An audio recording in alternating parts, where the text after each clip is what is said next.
Ahí estamos. Un minutito. Bien. Bueno, vamos a comenzar con algo especial. Hoy es una festividad, tal vez poco conocida, dentro del calendario judío, pero es una festividad al fin y es muy interesante y vamos a tratar de hablar a fondo sobre esta fiesta que es llamada Tu B'Av, el 15 de Av. O sea, hoy estamos en luna llena, en la mitad del mes de Menahem Av, y históricamente esto era un momento de fiesta, un momento de alegría, y por lo tanto, hoy también es un día de alegría, un día de festejo, un día de, no se dice Tajanún, no se dice en la parte de las confesiones en la tefilá, sino que se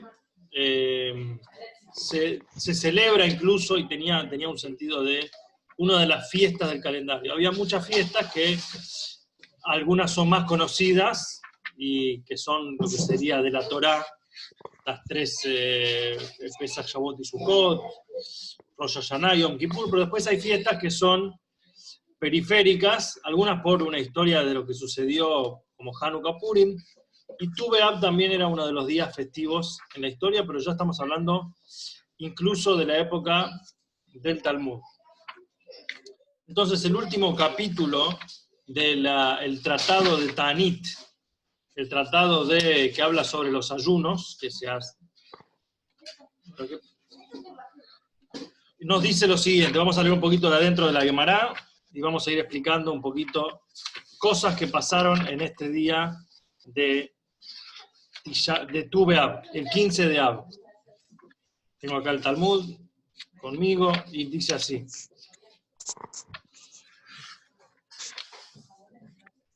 Bien, es la última Mishnah del capítulo 4 de Ta'anit. En realidad el capítulo habla de los ayunos y habla de todas las cosas que sucedieron en Tisha B'Av. Pero al final se concentra también y termina hablando sobre lo que pasó en Tu B'Av, y vamos a explicar ahora cuál es el sentido, primero del Talmud, de la historia, y después de la moraleja o la parte jasídica de esta historia. Bueno, un minuto que lo tengo acá. Seder Daniot. Este es el último capítulo. Y dice así. Primero que todo, en la Mishnah dice así, todas las cosas que pasaron el 17 de Tamuz, y después dice todas las cosas que pasaron en la historia en el 9 de Av. Y después dice así, dijo Rabbi Shimon ben Gamliel, no hubieron días buenos para Israel como el 15 de Av y como Yom Kippur. El primer punto que podemos decir, 15 de Av se compara con Yom Kippur. Yom Kippur tal vez es el día más importante del año, es el día más trascendente, donde la gente se reúne y donde pedimos perdón y comenzamos con un blanqueo para el año nuevo, y Tu B'Av está en el Talmud comparado en importancia entre los dos. Y después más adelante va a hablar porque uno de los puntos en común que tienen el 15 de Av y Yom Kippur, que Yom Kippur, la historia como está relatada en esta perashá, en esta semana, en el cual Moshe Rabbeinu relata y nos cuenta cómo fue el suceso de la historia del becerro de oro y la historia de que la posible aniquilación, tentativa aniquilación del pueblo judío después de haber pecado con el becerro de oro, y 40 días de súplicas y 40 días de perdón que comienzan el primero del mes de Elul. 40 días después de Elul, Dios perdona y entrega las segundas lujot, las segundas tablas. Entonces, así también, Tisha B'Av es uno de los momentos más trágicos y más tristes. Pero como réplica a Tisha B'Av viene Tu B'Av, viene el 15 de Av.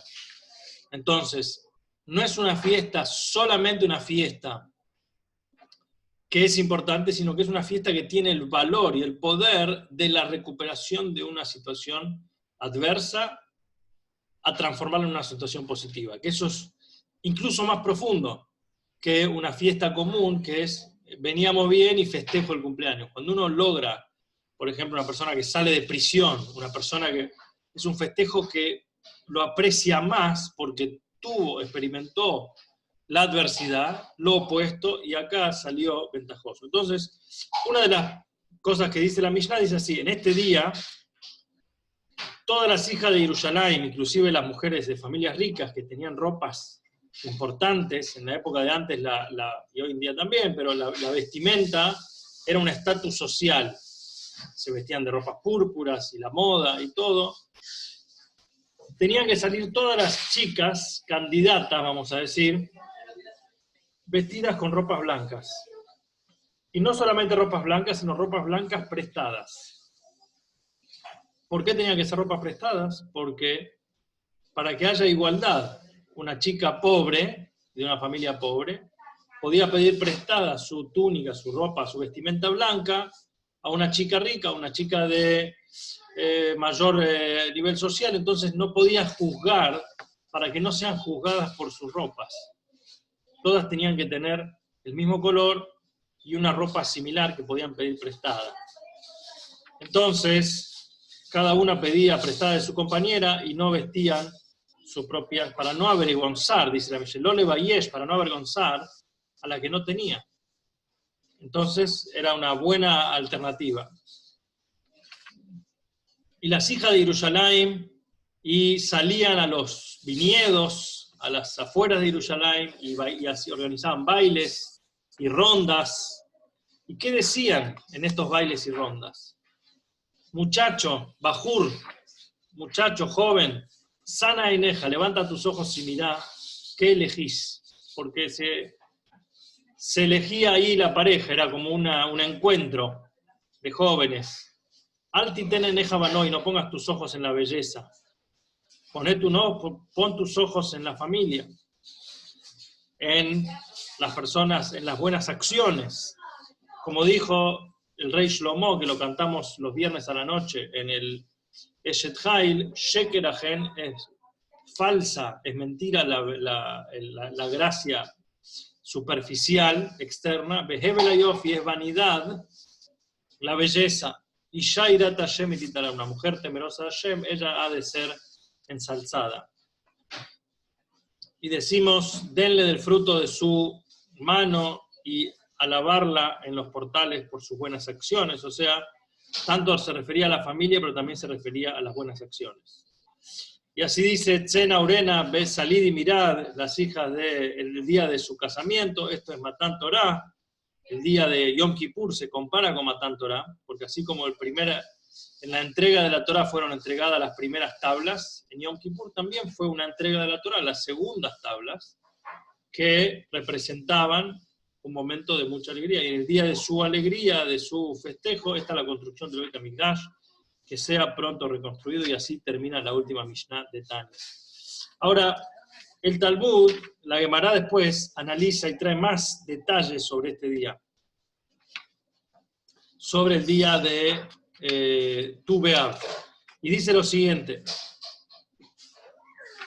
En la última parte, en el último Daf, en el último página, dice así.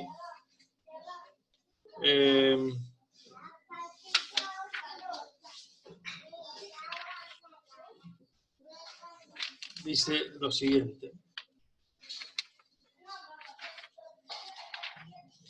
Acá habla sobre cada familia, habían días festivos que están traídos en un tratado que se llama los días festivos. ¿Y cuáles eran los días festivos? Uno de ellos era cuando una familia tenía la posibilidad de traer maderas para el templo. Y ahora con eso abastecían maderas para poder encender el fuego. Y era como un gran honor familiar que se transmitía de generación en generación. Y para la familia que traía, ese día era un día festivo muy especial. Bien.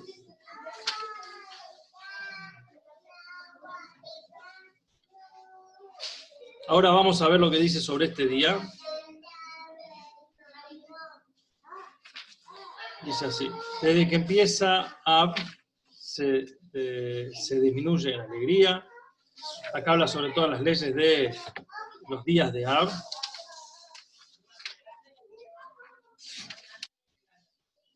Y dice así, tengo otro formato.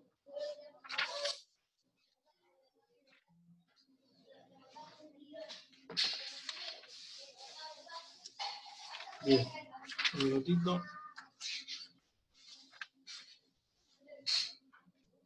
Bien, acá vamos con la historia de lo que pasó en Tisha B'Av, en el Tu B'Av.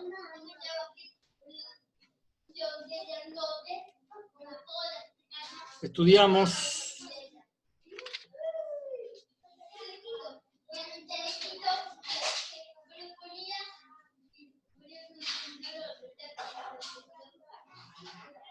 dijimos en la Mishnah, dijo Rabbi Shimon, no habían días alegres, buenos para Israel como el 15 de Av y como Yom Kippur. Se entiende Yom Kippur porque fue el día del perdón, que Hashem perdonó y entregó las segundas tablas. Ahora, ¿qué pasó en Tisha B'Av? Hay perdón, fueron cegadas las segundas Lujot, que es un día de perdón, de reflexión, pero el 15 de Av, ¿por qué es tan importante? ¿Por qué fue fijado este día como un día de alegría? Dijo Rabbi Yehuda, en este día se permitió que las tribus se casen entre sí. Nosotros sabemos que habían 12 tribus, en los 600.000 hombres que de 20 a 60, o sea, los que estaban en edad militar, vamos a decir, 600.000 personas salieron de Egipto, eran de 12 tribus. Cada tribu recibió, cuando entró a la tierra de Israel, una parcela, una tierra. Y en base a lo que las hijas de Zelofhad y el concepto de se tenían que casar, los integrantes de la tribu entre sí. O sea, si vos eras de la tribu de Yehudá, te tenías que casar con alguien de la tribu de Yehudá. Si eras de la tribu de Binyamin, te casabas. Eran casi reinados o feudos separados por tribu. Y cada uno tenía que casarse con una persona de la misma tribu. El 15 de Av se permitió el casamiento entre una y la otra. Justamente como vimos en esto de las hijas de Zelofhad. Otra de las cosas que pasaron, hay una historia bastante dura y trágica en el Tanaj, que se llama Pilegesh Bagivá. Es una historia de un asesinato que sucedió en una de las tribus, en la tribu de Binyamin, y se armó una guerra civil, y el resto de las tribus de Israel, peleando con su propia tribu, la tribu de Binyamin, por poco la eliminan por completo.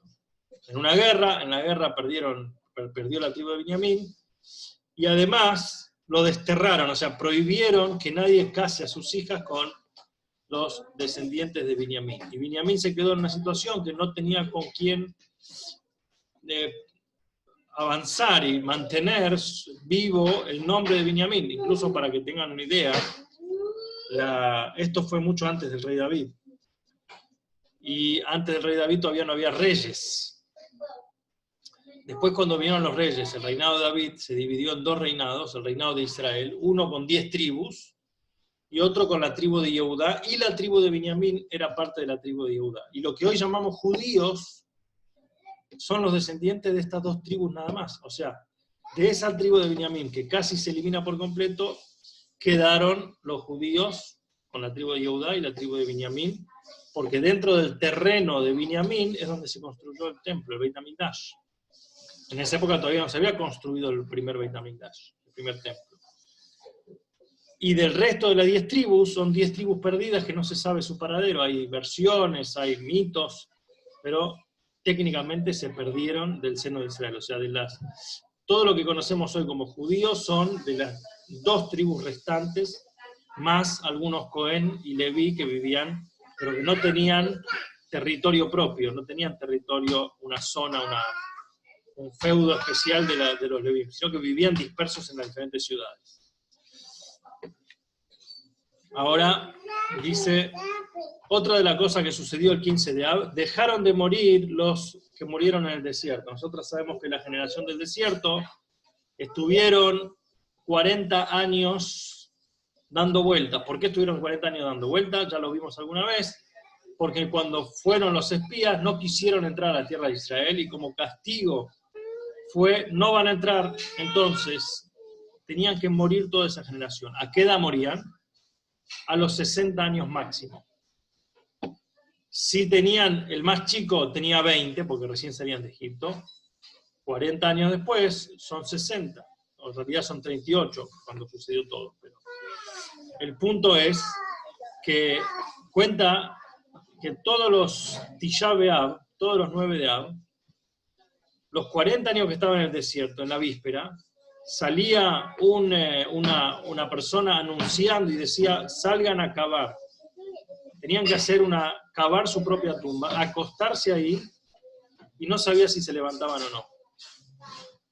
Y sucedió, muchos quedaban, y muchos se levantaban y decían, bueno, tengo un año más. Cuando llegó ese año, fueron a cavar y se acostaron en la tumba y se levantaron al otro día y no les pasó nada. Todos se levantaron. Entonces se miraron, era el año 40, y dijeron que se separen los vivos de los muertos. Salieron todos vivos de las sepulturas. Cuando Israel vieron, dijeron, tal vez nos equivocamos en el cálculo de los meses. Tal vez hoy contamos mal los días y no es Tisha B'Av, no es el 9 de Av. Y así siguieron contando y se acostaban todas las noches en las tumbas a dormir ahí a ver qué pasaba y se levantaban al otro día hasta que llegó el 15 de Av, que era luna llena, y pudieron festejar y estar convencidos que el decreto había pasado y ninguno más iba a morir. Y por eso, ya desde esa época que pasó Tisha B'Av y a pesar de eso no murió ninguno de ellos, entendieron que con el cálculo de los meses está bien, y que se terminaron los 40 años del decreto, porque ellos no sabían cuándo se iba a terminar, y lo organizaron y lo hicieron ya desde la época del desierto, un día de fiesta y de alegría. Esto es el día de hoy, el día del 15 de Av. Mucha gente no conoce esta historia del 15 de Av, o sea, no es, si alguno lo está escuchando por primera vez, no es sorpresa porque no es muy conocida tal vez. Y incluso dice, hasta que no dejaron de morir esa generación del desierto, Hashem no hablaba con Moshe de manera directa, cara a cara, digamos, como era hasta ese momento. O sea, de que salieron de Egipto, Hashem hablaba con Moshe de una manera que hablaba desde dentro de la Shejiná y de la tienda. Cuando fue el tema de los espías que no iban a entrar a la tierra de Israel y fueron castigados, se les fue la conversación fluida, digamos, a Moshe. Y en este momento que dejaron de morir, le volvió la conversación a Moshe. ¿Qué día fue? El 15 de Av. Por eso dice, como dice el Pasuk, y fue cuando terminaron todas las personas de morir, y Hashem me habló a mí. O sea, los de más de 20 años de edad que tenían que salir, ellos murieron. Entonces Hashem me volvió a hablar. Me volvió a hablar con intimidad y con amor, como lo hacía antes de que empiece este decreto. Otros dicen, ¿qué pasó en este día, el 15 de Av? Había un rey que anuló los guardias. Cuando se separaron, esto vino, vamos a decir, 1000 años después, cuando ya el pueblo judío estaba establecido en la tierra de Israel. Y había un rey del reino de Israel que era idólatra. Y no solamente idólatra, sino que promovía la idolatría. Y se alejaron del Dios de Israel. Y por política, y por idolatría, y por maldad, puso guardias, un cepo, una cuarentena, un bloqueo, que nadie podía ir a Jerusalén.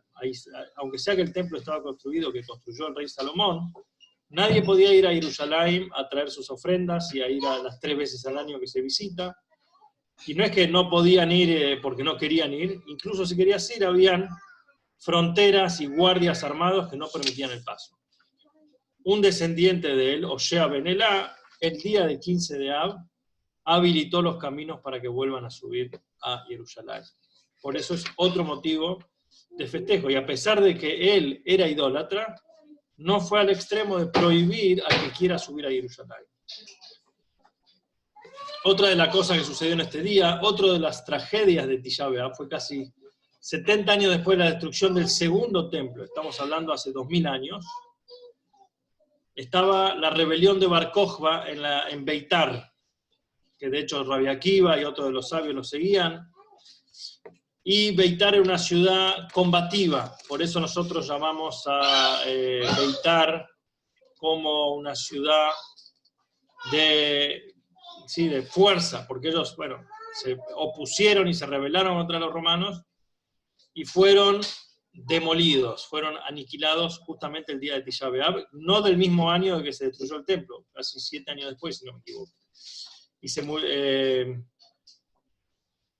no solamente que fueron destruidos y que fueron asesinados, sino que no les permitieron darles sepultura. Y pasaron, algunos dicen años incluso, y que había un milagro que sucedió, que los cuerpos no se descompusieron, aunque sea que estuvieron años expuestos, y como represalia y como venganza los romanos no dejaban enterrarlos, y el 15 de Av, de varios años después, les permitieron darles descanso y sepultura a todos estos caídos de la ciudad de Beitar.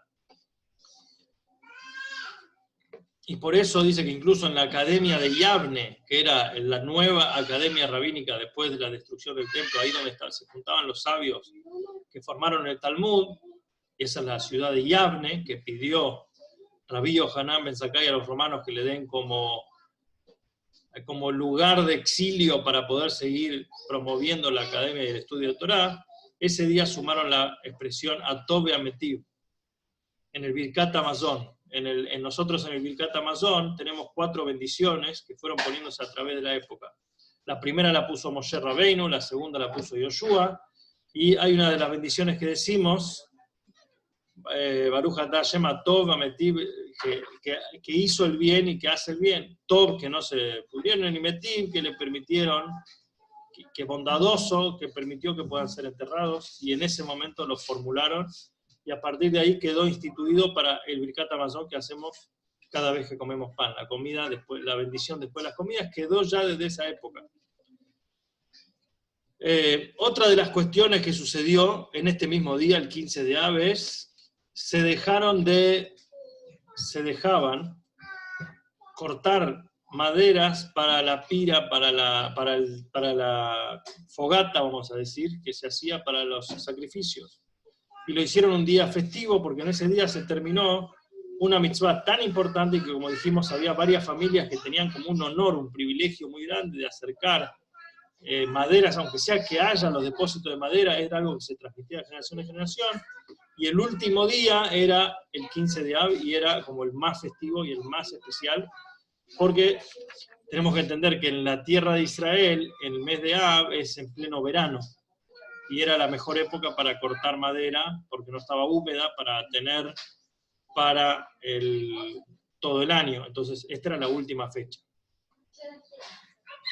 De hecho, algunos meses después ya se empieza a pedir por las lluvias, cuando viene el Rosh Hashanah y Sukkot. Como dijimos, Rabbi Eliezer dijo, del 15 de Av en adelante, se debilita la fuerza del sol. Otra de las cosas que vemos es que en el hemisferio norte, en la tierra de Israel, es donde se comienzan a hacer las noches más largas y los días más cortos. El sol tiene una representación en muchos lugares buena, pero en muchos lugares tiene una representación de la naturaleza, el materialismo, y el pueblo judío se asemeja mucho con la luna, y por eso el 15 de luna llena es un día de augurio para los judíos, por eso llamamos la luna en su esplendor. ¿Qué fechas tenemos en el calendario judío? Pesach, por ejemplo, es el 15 de Nisan, Sukkot es el 15 de Tishrei.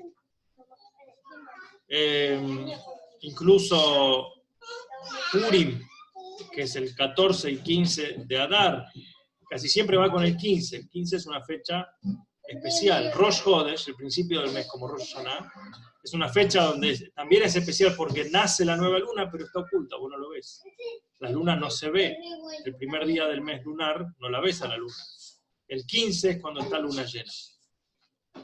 Entonces, el 15 de Av es especial porque el resto de los días son receptores del sol. La luna recibe del sol.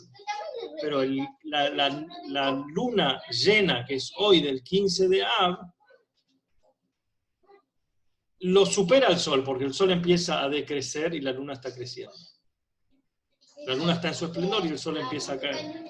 Entonces la representación es una fuerza tan poderosa que nos representa a nosotros como pueblo judío, como simbolismo de la luna, en representación al sol que está decayendo.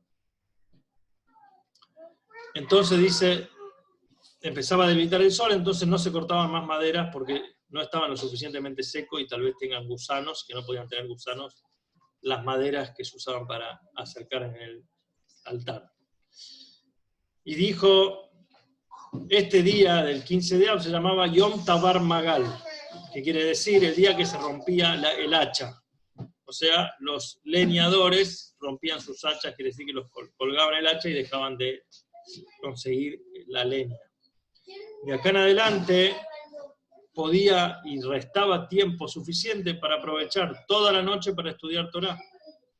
Entonces dice, de acá en adelante, el 15 de Av en adelante, el que aumenta de Mosif y Osif, el que aumenta va a aumentar vida a su vida. O sea, muchas personas tenían disposición de estudiar Torah toda la noche. El verano, el calor representaba lo opuesto, el día. Y ahora noches largas representan más tiempo para poder estudiar, y más tiempo para ocuparse de estudiar a la noche. Del Homosif Yosef. Y el que no, o sea, dice, será, se puede aprovechar para aprovechar estudiar Torah.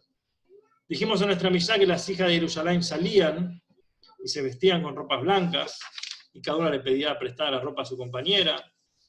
Y dice acá que incluso la princesa, la hija del rey, tenía que pedir prestada también la ropa de la hija del Cohen Gadol, la hija del sumo sacerdote, y la hija del sumo sacerdote, del vice Cohen Gadol, o sea, el Cohen Gadol suplente, y también de la hija del Cohen Gadol suplente pedía del Cohen ungido para la guerra. Había un Cohen que los llevaba y los dirigía en la guerra, un Cohen que estaba especialmente ungido con aceite. Mashiach significa ungido. En Mashuach, Cohen a Mashiach, era un Cohen que estaba ungido con aceite desde Aarón, y que era el que acompañaba al pueblo para levantar la moral, y también se llevaba incluso el arca con las tablas a la guerra. Y el resto de las hijas de Israel pedían una de la otra para que no se avergüencen la que no tiene. Y dijo, salían y decían, parecido, similar, esto es una baraita que es similar a la Mishnah, pero con un poquito más extenso. Y dice, la que no tenía mujer, Mishain lo Ishal, que no tenga, que venga para allá. Se proponían ahí los shidujim, los casamientos. Vale recordar que justamente después de Tisha B'Av y después del el pecado del becerro de oro, son situaciones de crisis matrimonial en el matrimonio difícil y duro que es el pueblo judío con Hashem. Se compara siempre la relación del pueblo judío con Hashem como un matrimonio.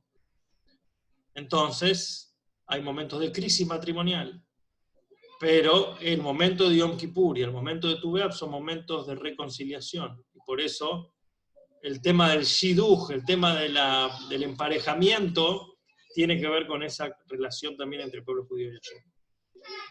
Entonces, el que no tenga mujer venga acá, y aquellas mujeres de familias importantes y de alcurnia decían, muchacho, levanta tus ojos, y decían, las lindas decían, ¿qué ves? Pongan tus ojos en la belleza, porque la mujer no está para la belleza. Y las de familias importantes decían, pongan los ojos a la familia, para poder elegir, para que la mujer está para los hijos. Y las que no eran tan lindas decían, tomen de Shem Shamayim, en aras del cielo, y solamente que nos engalanen con joyas. Y acá hay varias explicaciones. Una dice, la belleza muchas veces tiene que ver con la pobreza. La fealdad tiene que ver con la pobreza. Si esta mujer hubiera tenido posibilidad de embellecerse y de engalanarse y de maquillarse, no tendría esa fealdad. Igualmente, vamos a estudiarlo también de un punto de vista más místico de esto, que se refiere a las almas. Y ya se compara con alma. La mujer, como dijimos antes, el pueblo judío se compara a Bnot Zion, siempre se compara al pueblo judío, en las almas del pueblo judío, con las hijas de Zion. Y estas hijas de Zion son almas, y cada una, por un lado, tiene que usar ropas prestadas, por cuanto que no mires nuestra ropa cuando nos presentamos frente al candidato que es Hashem, que nos elija una vez más, y nos perdone y nos brinde toda su bondad. Nosotros decimos, no te fijes en nuestra ropa, la ropa puede estar prestada, pero no es nuestra ropa son nuestras acciones, mirá nuestra esencia. No se refiere acá a mirar nuestra belleza física, nosotros dijimos antes, Sheker Ajen es vanidad la gracia y la belleza física. Una mujer temerosa de Hashem ha de alabar. Entonces, cada uno, estas tres expresiones, representan personalidades que se presentan frente a Hashem. Y una lo encara de la manera diciendo de la belleza, es una persona que ha logrado ser bella por dentro y por fuera, en sus acciones, en su estudio, en su moral. Entonces lo expone, no por una cuestión de arrogancia, sino diciendo, bueno, elige esto, porque el alma no está para la belleza, en la belleza uno ve el interior también, que el interior es puro. Y hay otras que tienen que ver, dicen, no puedo basarme en mí mismo, no soy un tzadik. Vamos a decir, el primer caso era una persona justa que puede confiar en sus buenas acciones de adentro hacia afuera y de afuera hacia adentro. Hay otros que dicen, yo no puedo confiar en mí mismo, pero en la práctica mis acciones son buenas, pero lo tengo gracias al beneficio de la familia, de mis padres, mis antepasados. Entonces dice, pon tus ojos en la familia. Hashem, a pesar de que puedo tener desafíos todos los días, gracias a mi familia, a mis antecesores, a mis ancestros, me sostengo, y mis acciones, que dijimos mishpajá, banim, hijos, son las acciones, los resultados, son buenos, entonces mirá los resultados. Aunque sea que yo no sea bello por dentro y por fuera, porque tengo una lucha interna, como un beinoní, como una persona intermedia que está todo el tiempo luchando, tengo el sostén de la familia que me sostiene. Y el tercero es uno que reconoce que ha caído. Mejorot, la mejorot en hebreo es algo no lindo, pero ahí incluso su relación es más profunda, y por eso dice, tómenle Shem Shamaim, háganlos en aras del cielo. Quiere decir que, a pesar de que puede haber tropezado, no va a tomar ni sus virtudes, ni sus exposiciones, sino que dice, yo siento que tengo que reconciliarme con Hashem, aunque sea que no soy perfecto, aunque sea que no soy. Esto es, toda mi vida tiene que ser en aras del cielo, toda mi vida tiene que ser Leshem Shamaim, en aras del cielo. Y solamente que me ayude, que nos den una mano con estas joyas, con estas gemas, para que podamos salir adelante. Termina diciendo sobre esto de Tu B'Av, dijo Ula, Vira, dijo Rabbi Elazar, en el futuro, cuando Mashiach venga, Hashem va a hacer una ronda para los justos, para los tzadikim. Una ronda tiene que ver con esta ronda que hacían las mujeres en Tu B'Av, por eso lo relaciona acá para terminar el tratado de Tanit.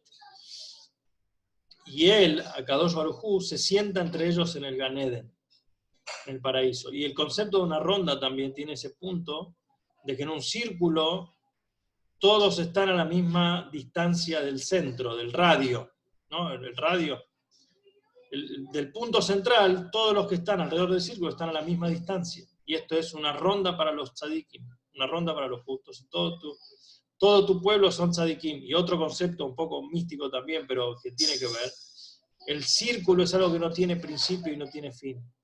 Es algo que representa, el infinito se representa con el círculo.